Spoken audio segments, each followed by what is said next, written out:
அப்போ இந்த உடலாக இருப்பதில் இந்த மூச்சு எப்படி உள்ளே சென்று வெளியே வருகிறது என்றால், இந்த ஏகமாய் நிறைந்திருக்கும் ஆகாயம் ஒவ்வொரு புலனும் நுள்ளும் புலன்களிலும் நிறைந்திருக்கிறது. நாசி வழியாக இந்த நாசி துவாரத்தில் உள்ள ஆகாயம் காற்றை இழுத்து உள்ளே செலுத்தி கொண்டு இருக்கிறது. உள்ளே போன பிராணன் 5 பிராணங்களாக பிரிந்து 5 முக்கிய இடங்களில் வியாபிக்கிறது. பிராணன், அபானன், உதானன், சமானன், வியானன். அதிலிருந்து 5 கூறுகள் நுட்பமான பிராணசக்தி பிரிந்து நாகன், கூர்மன், கிரியரன், தனஞ்சயன், தேவதத்தன் என்கின்ற இந்த வாயுக்களாக பிரிந்து இந்த 10 வாயுக்களும் உடலை இயக்கிக் கொண்டிருக்கிறது. இப்போ கை இயங்குது, கண் இமைகள் இயங்குது, பேசிக் கொண்டிருக்கிறோம், காது கேட்டுக் கொண்டிருக்கிறது. அடுத்ததாக கை கால்கள், கர்மேந்திரங்கள் இயங்கிக் கொண்டிருக்கிறது, ஞானேந்திரங்கள் இயங்குகிறது என்றால் இதனை இயக்குவதற்கு ஆகாயம் ஆதாரம். அதனுள் சென்று இயங்கும் காற்று அதிக அம்சம். அப்போ காற்று தான் இந்த உடல் உறுப்புகளை இயக்குகிறது என்றால் அதற்கு ஆதாரமாக நிறைந்திருப்பது ஆகாயம். எவ்வளவு புரியுது பாருங்க. சரி, இப்ப ஏன் இதை நம்ம சொல்லணும்? ஆக இந்த உடல் மட்டுமல்ல, இந்த உலகம் மட்டுமல்ல, அந்த சராசரங்களை இயக்கிக் கொண்டிருப்பது ஆகாயம். இதுவரை வந்துட்டோம். சரி, இப்போ அந்த ஆகாய தத்துவங்கள் 4 பூதங்களை நன்றாக இயக்கிக் கொண்டு வருகிறார். அப்போ வேறொரு இறைவன் என்று ஒருவன் இந்த பஞ்சபூதங்களையும் சரி மற்றதையும் இயக்கவில்லை. சரி, இந்த ஆகாயம் எதில் ஸ்தாபிக்கப்பட்டுள்ளது? அதனுடைய ஆதாரம் எது என்றால் அதுதான் பிரம்மம். ஆதியான அனாதியான ஓர் நாமம் ஓர் உருவம் ஒன்றுமில்லாத பேரறிவு கொண்ட பேரொழியான பேரானந்த நிறைவான பிரம்மஸ்வரூபம்.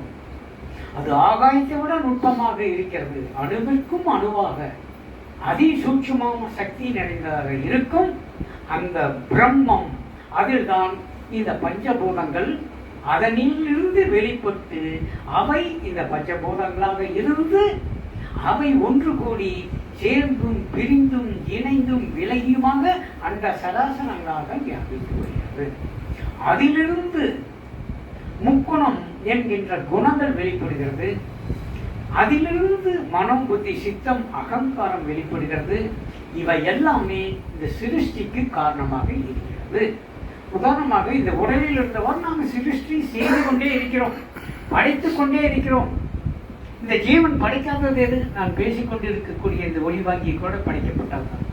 இதோ இந்த நீர் நிறைந்திருக்கும் இந்த குவளை கூட படைக்கப்பட்டதுதான். இதோ நாம் பேசிக்கொண்டிருக்கும் இந்த செல்போன் இது கூட படைக்கப்பட்டதுதான்.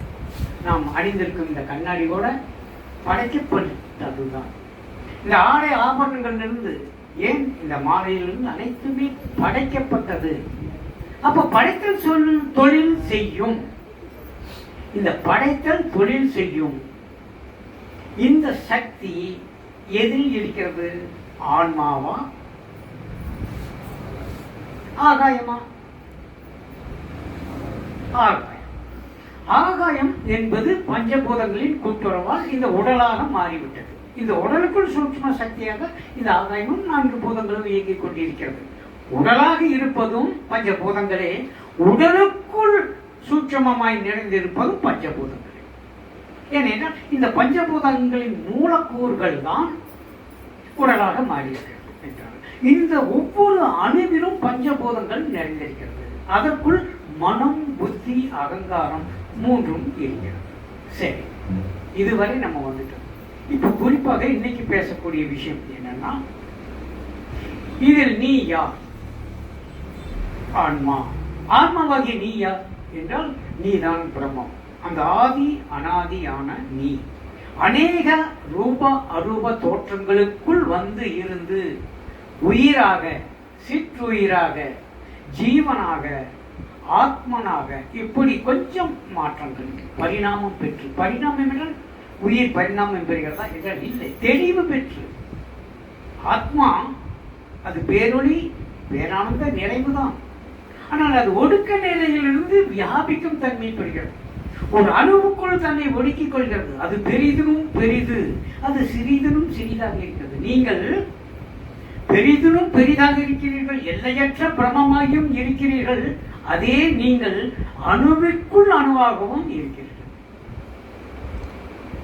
ஆக நீங்கள் எப்படி அணுவுக்குள் அணுவாக இருக்கிறீர்கள் என்பதை பற்றி இப்ப நான் பேசுவோம். அப்ப இந்த உடலில் ஆன்மாவாக இருக்கக்கூடிய நீங்கள் ஒவ்வொரு அணுவிற்குள்ளும் நீங்கள் தான் இருக்கிறீர்கள் என்பதை சொல்றோம். இப்ப நீங்க ஏகமாய் நீங்கள் பிரம்மமாய் இருக்கக்கூடிய நீங்கள் இந்த தேகமாம் இந்த உடலுக்குள் ஆன்மாவாய் இருக்கிறீங்க, உயிராக, சிற்று உயிராக, ஜீவனாக. ஜீவன் என்பது அறியாமை. உயிர் சிற்றுயிர் என்பது என்னன்னா ஒரு ஒடுக்க நிலைக்குள் அஞ்ஞான மூடலில் அது இருக்கிறது. ஆனால் உள்ள பேரொழியாக, பேரானந்த நிறைவாக, பேரறிவோடு ஒடுக்க நிலையில் இருக்கிறது. அது வியாபிக்கும் பொழுதுதான் அது பிரமம். ஒடுக்கத்தில் அது உயிர், சிற்றுயிர், ஜீவன் இன்னும் கொஞ்சம் வியாபிக்கும் தன்மை பெறும்போது ஆத்மன், ஆத்மனாகிய அவன் எல்லையற்று வியாபிக்கும் பொழுது பிரம்மம். அந்த ஒன்றிலிருந்து தான் இந்த அநேகம் எல்லாம் உண்டாக்கப்பட்டிருக்கிறதே தவிர பிரம்மத்துக்கு அந்நியமான ஒரு பொருளால் இந்த பிரபஞ்சமும் இந்த பஞ்சபூதங்களோ இந்த மனம் குணமோ உருவாக்கப்படவில்லை. அனைத்துமே அதிலிருந்து வெளிப்பட்ட காரணமே. அந்த காரணத்திற்கு காரணமானதுதான் பிரம்மம். அதுதான் நீங்கள். அதை நாம உறுதியாக நம்ப வேண்டும். இன்னும் சொல்ல போன வாங்க நண்பர்களில்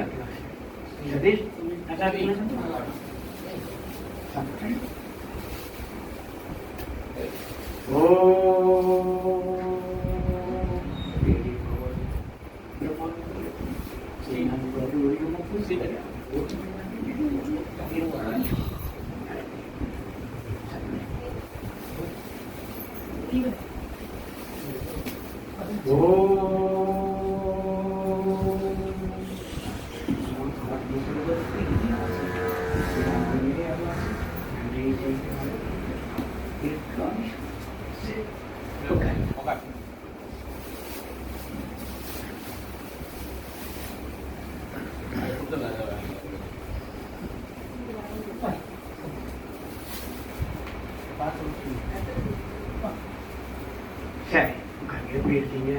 வீட்டில் எல்லாம் நல்லா இருக்காங்களா? நீங்க இன்னைக்கு தானே மாதிரி பின்னாடி பற்றி சரி சொல்லுங்க. உங்க பேர்? ஜெகதீஷன். எங்க இருக்கீங்க? கரூரா? சரி சரி. மேரேஜ் ஆயிடுச்சா? குழந்தைங்க இருக்கா? பாப்பா இருக்கா? சரி. உங்க வயசு என்னங்க? 35. என்ன தெரிஞ்சுக்கணும்னு வந்திருக்கீங்க?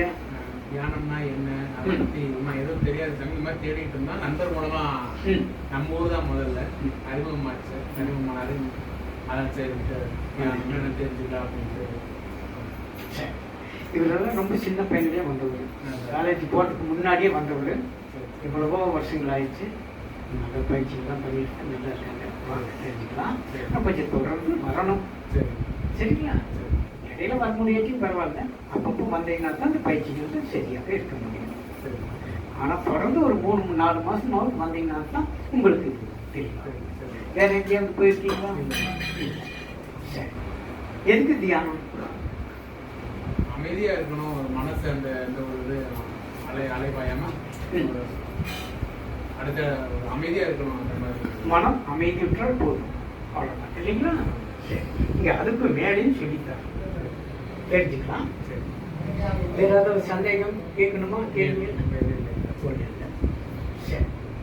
நீங்க ஏதாவது கேள்வி கேட்கணுமா? சரி. இப்ப மீண்டும் பேசுவோம். இப்போ இந்த தேகத்தில் இந்த உயிர் என்னும் ஆத்மா ஒடுக்க நிலையில் அணுவுக்கும் சிறிதாக தன்னை ஒடுக்கிக் கொள்ளக்கூடிய இந்த ஆன்மா அது மெல்ல மெல்ல பல பரிணாமங்கள் பெற்று, அதாவது உடல்களை பெற்று, ஓரறிவு தாவர ஜங்கம பொருளில் இருந்து 6 அறிவு படைத்த மனிதன் வரையில் இவனுடைய அறிவின் வியாபகத்தன்மையும் அனுபவ நிலையும் பெற்றுத்தான் இந்த உயர்நிலைக்கு வருகிறான். உயர்நிலைக்கு வந்தாலும் அவன் ஜீவன் எனவே அழைக்கப்படுகிறான். ஏன் ஜீவன் என அழைக்கப்படுகிறான் என்றால், ஜீவன் என்றால் என்ன? ஜீவ நிலை என்பது எது அப்படின்னா, உடம்பு நான், மனம் நான், அவ்வளவுதான். இதில் 7 குணங்கள் நான் என்று யார் எண்ணிக்கொண்டிருக்கிறார்களோ அவர்கள் ஜீவர்கள். உள்ளுக்குள்ள அவங்க உயிராக இருந்தாலும் ஆத்மன் அப்படிங்கிற ஒரு நிலை பெறுவதில்லை. ஆத்மாங்கிற அந்த அறிவு நிலை பெறுவதற்கு, ஆத்மா எனும் அறிவு நிலை பெறுவதற்கு, ஆத்ம நிலை பெறுவதற்கல்ல, அந்த அறிவு வருவதற்கு அநேக பிறவிகள் எடுக்க வேண்டியதாக இருக்கு.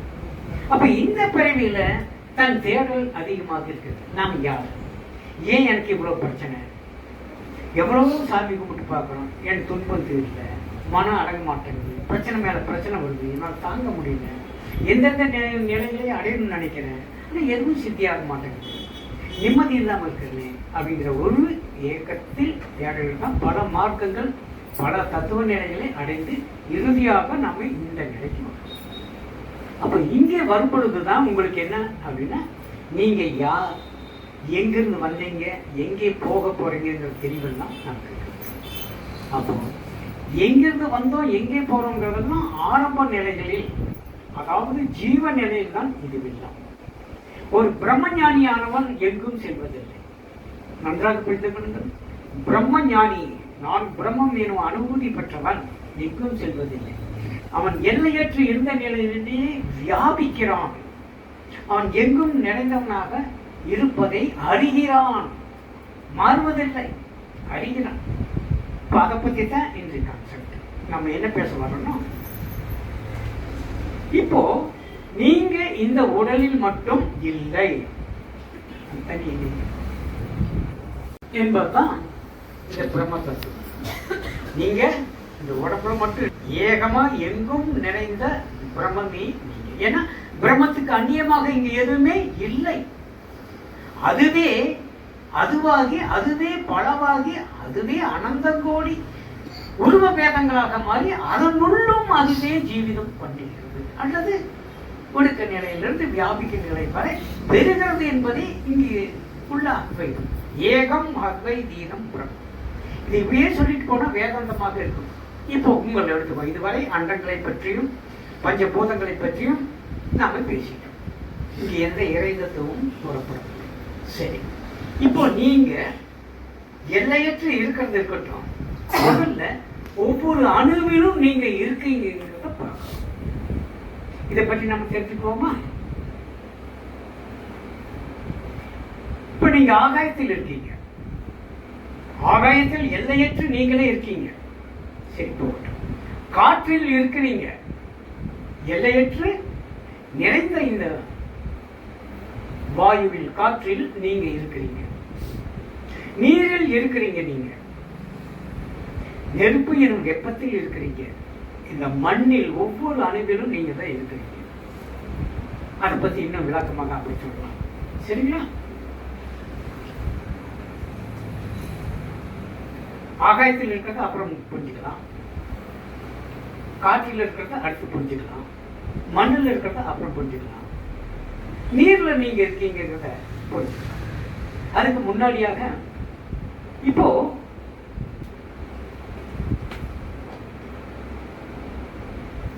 இந்த நீர், இந்த அலை நின்றுச்சு, என்னுடைய முகம் ஒன்று தெரியுது, இந்த நீர்ல முகம் தெரியுது இல்லையா? சரி, இந்த நீர்ல முகம் தெரியுது. அந்த முகம் எங்கே போகுது? அந்த நீர்ல இருக்கு. நீர்ல இருக்குன்னா எப்படி இருக்கு? நான் இங்க தானே இருக்கு, இந்த முகம் இங்க தானே இருக்கு. நீர்ல எப்படி இருக்கும்?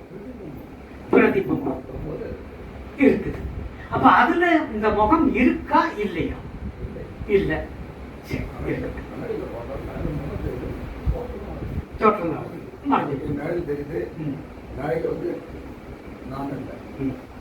ஆனா நீங்க தனியா இந்த ரூபம்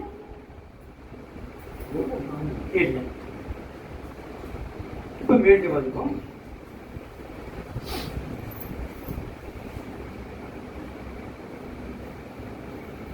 கொஞ்சம் உன்னிப்பாக கவனிங்க. இது யாரு? சர்க்குரு. நான் தானே? நான் தானே வேறையா? நான் தான். நான் எப்படி இந்த செல்லுக்குள்ள இருக்க முடியும்? நான் எப்படி அந்த போட்டோவில் இருக்க முடியும்? இது யாரு? நான் தானே. இப்போ மறுபடியும் வாங்க, இது கொஞ்சம் நுட்பமான பகுதி. இந்த மாசம் நம்ம சொல்ற கான்செப்ட். நான் அந்த போட்டோவில் இருக்கேன், நான் இந்த போட்டோவில் இருக்கேன்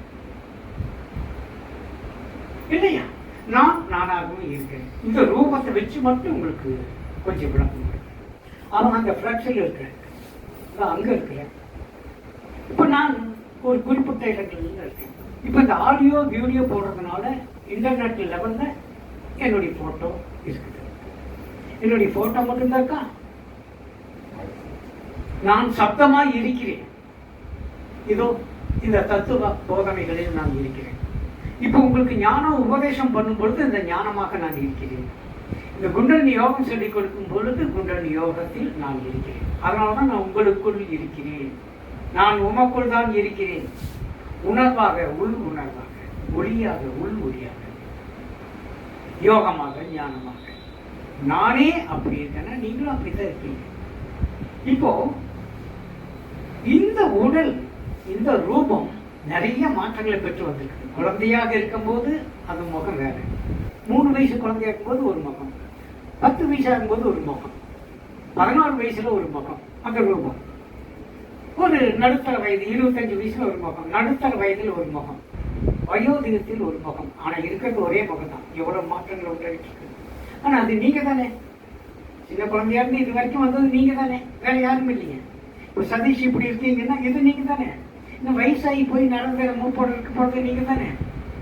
அப்போ இந்த ரூபம் என்பது பஞ்சபூதங்களிலிருந்து உண்டானது, பஞ்சபூதங்களாக விலகி நிற்பது. நல்லா பாருங்க, இந்த உருவம் பஞ்சபூதங்களால் உண்டானது, பஞ்சபூதங்களில் நிறைந்திருப்பது, பஞ்சபூதங்களாக விலகி நிற்பது. மீண்டும் அடுத்த பிறகு எடுக்கும் போது இந்த வாழ்க்கையில் நீங்க அனுபவித்த இன்ப துன்ப நுகர்வுக்கு தக்கவாறு அடுத்த பிறவியில் இந்த மூலக்கூறுகள் ஒன்றாக சேர்ந்து ஒரு விகாரத்தையோ அழகையோ கொடுத்து அடுத்த பிறவிக்கான ஒரு ரூபம் உண்டாகும். எப்படி இந்த உடம்பு இந்த பிறவியில் உங்களுக்கு உண்டாச்சு? யார் உருவாக்கி கொடுத்தது? நல்லா புரிஞ்சுக்குங்க. இது இன்னும் கொஞ்சம் புரியுதான் பாருங்க. அடுத்த சப்ஜெக்ட், இந்த உடலை உருவாக்கி கொண்டது யார்? நாமே தான், நீங்க தான். அப்ப உங்களுடைய அனுபவ அறிவுக்கு தக்கவாறான உடலும் வாழ்க்கையும் படைத்துக் கொண்டது நீங்க தான். வேறொரு கடவுளா படைத்து தெரிகிறார் அப்படின்னா முண்டி முடம் ஊனம் உள்ளவன் ஏன் பிறக்கிறான்? அவன் கர்ம வினைக்கு தக்கவான உடலும் பிறவியும் வாழ்க்கையும் கிட்டுகிறது என்றால் இதை படைப்பதில் நீதானே இறைவனாக இருக்கிறாய். இப்ப மீண்டும் வரும். இப்ப இப்படி இருந்தாச்சு, நான் இறந்தாங்க. இறந்த பிறகு நல்லா பாருங்க, இந்த ரூபம் என்ன ஆகுது? பிராணன், வாயு அணுக்கள், வாயு அணுக்களோடு போயிருக்கு. காற்று பிராணன் நின்று போட்டு காற்றணுக்களில் காற்றணுக்கள் பிரிந்து வெப்பு, இந்த உடம்பு சூடு அது வெப்பமாக போயிருக்கு. நீர் அணுக்கள், உடம்பு நீர்ல இருந்து அது பிரித்து நீர் அணுக்களாக பிரித்து அடுத்ததாக மண், மண்ணில் கொண்டு போய் போடுறோம். மண்ணில் போட்டது என்னது? இந்த உடல் மண் அணுக்களாக பிரிந்து. இந்த அணுக்கள் என்பது என்ன? அணுக்கள் என்பது என்ன? இந்த பஞ்சபூத நுண், அதாவது பஞ்சபூதங்களுடைய நுண் மூலக்கூறுகள், நுட்பமான மூலக்கூறுகள். மூலக்கூறுகள்னா என்ன அர்த்தம் அப்படின்னா தோற்றங்கள். தோற்றங்கள் என்ன என்றால் உருவங்கள். நீங்க அழிவதே இல்லை, இந்த உடல் அழிவதே இல்லை. இந்த உடம்பு அழிஞ்சு போச்சுன்னு சொல்றோம், உடம்பு அழியறதே இல்லை. உடம்பு பஞ்சபூதங்களால் உண்டானது, பஞ்சபூதங்களால் பிரிந்திருக்கிறது. ஒவ்வொரு மூலக்கூறுகளிலும் உங்கள் ரூபம் பதிவாகி இருக்கிறது. அது எப்படி?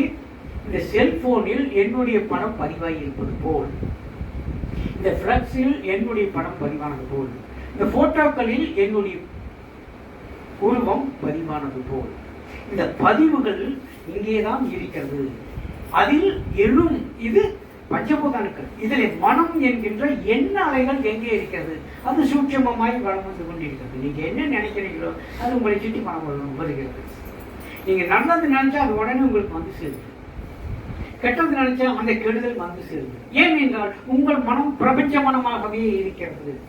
உங்க மனம் உங்களோடு மட்டும் இல்லை, அது எல்லையற்று பிரபஞ்ச மனமாக இருக்கிறது. எப்படி ஆகாயம் எல்லையற்று எங்கும் நிறைந்ததாக இருந்து இந்த தேகத்தில் இந்த நாசி துவாரத்தின் வழியாக, காது வழியாக, வாய்க்குள் உள்ள ஆகாயம் அதன் வழியாக செல்லும், தொண்டைக்குடி வழியாக அந்த உணவு குழலுக்குள் உள்ள ஆகாயம் அதில் போடும் உணவை அதை ஜீரண சக்தியாக்கி, அதை ரத்தமாக்கி, அதை கொழுப்பாக்கி, மஜ்ஜையாக்கி, எலும்பாக்கி, சுத்திரமாக்கி, மீண்டும் ரூபத்தை கொடுக்கக்கூடிய அளவுக்கு இயக்குவது எது? ஆகாய தத்துவம். அதற்குள் பிராணன் செல்கிறது.